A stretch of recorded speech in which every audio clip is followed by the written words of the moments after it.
Ya, Assalamualaikum, salam sejahtera untuk kita semua. Balik lagi di channel pengacara santuy, bukan siapa-siapa, hanya lawyer Deso. Kita akan kembali sharing, membahas pertanyaan ataupun juga masalah-masalah yang disampaikan dari teman-teman viewers kita. Ini masalahnya berkaitan dengan masalah mobil bodong ataupun juga surat-suratnya yang palsu. Saya bacain ya.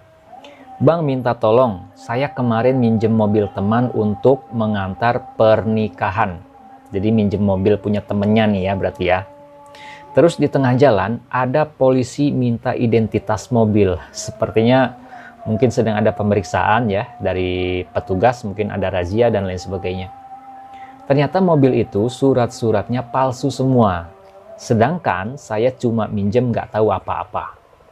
Teman saya juga ketipu kalau itu mobil bodong. Nah gitu ya, mobil bodong katanya. Terus si pemilik minta kita untuk suruh nebus mobil di polisi. Kita suruh nebus. Misalkan dari polisinya mungkin minta tebusan.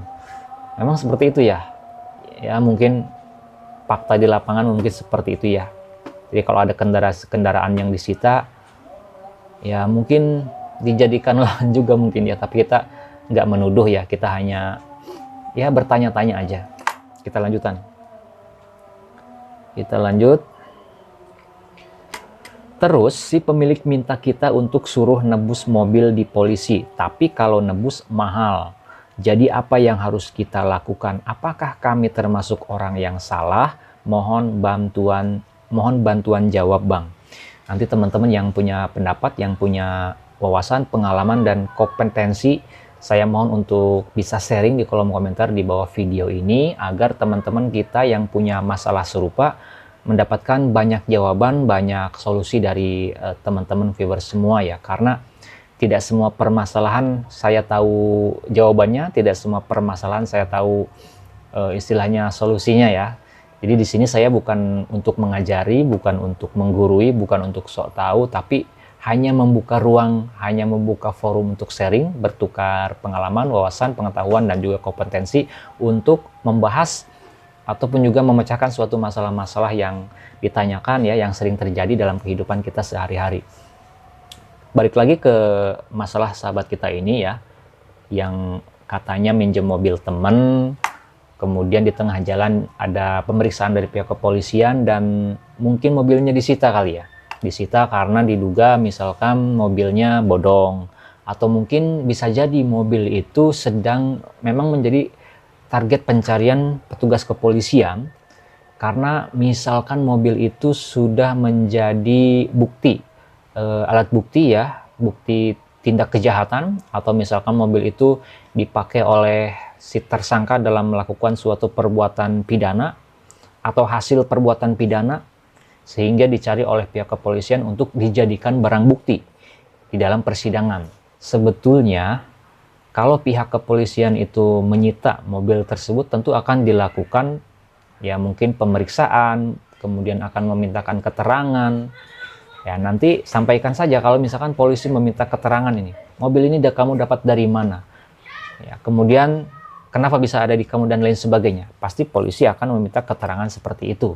Kemudian kalau misalkan si pemilik mobil ini menekan untuk misalkan ngambil atau nebus mobil itu, kalau kita nggak punya uang untuk nebus mobilnya ya jangan maksain, jangan bela-belain, apalagi sampai minjem, apalagi minjemnya ke rentenir dan misalkan ya yang tidak tepat lah, itu tentu akan menambah masalah dan tentu akan membebankan kita.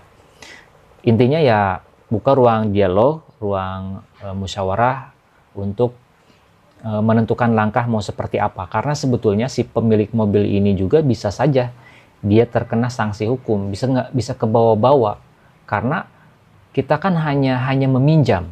Kalau misalkan nanti polisi memintakan keterangan ya apa adanya, kita sampaikan apa adanya bahwa kita cuma minjem.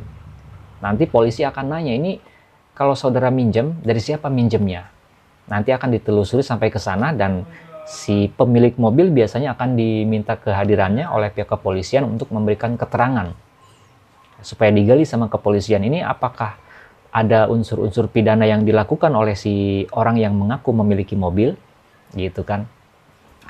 Jadi harus harus bicara baik-baik, harus musyawarah. Kalau misalkan harus menebus, ya tentu kalau keberatan, sampaikan keberatan dengan baik-baik, dan nanti ya sampaikan kepada pihak pemilik mobil bahwa ya, si pemilik mobil pun akan kebawa-bawa gitu kan, ya, karena mobil ini dipinjam dari dia gitu. Terkait dengan tebusan, sebetulnya itu bisa dinegosiasikan, bisa dimusyawarahkan. Intinya ya kooperatif aja. Kalau misalkan dimintai keterangan oleh kepolisian, sampaikan apa adanya. Kalau ditanya apakah kita salah atau tidak, sebetulnya kalau kita nggak tahu mobil itu adalah mobil bodong atau misalkan surat-suratnya palsu, ya kita jangan takut. Ya, kita bisa terlepas dari tuntutan suatu hukum kalau misalkan kita ya memang benar-benar nggak tahu. Kecuali kalau kita misalkan tahu nih, mobil ini mobil hasil curian, mobil ini mobil misalkan hasil penggelapan dan lain sebagainya, tapi kita maksain diri misalkan gade, kita maksain diri minjem. Nah itu ya kita akan terbebani sanksi pidana juga sebetulnya. Tapi saya rasa untuk si peminjam ini ya bisa terlepas dari sanksi pidana, dari ancaman pidana, karena ya itu tadi. Pertama dia minjem, kedua dia nggak tahu apa-apa.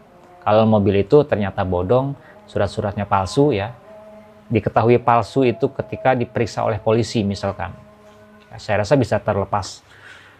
Nah kemudian terkait dengan si pemilik mobil ini, ya tentu dia juga akan diperiksa kalau misalkan perkara ini memang ditindaklanjuti oleh pihak kepolisian.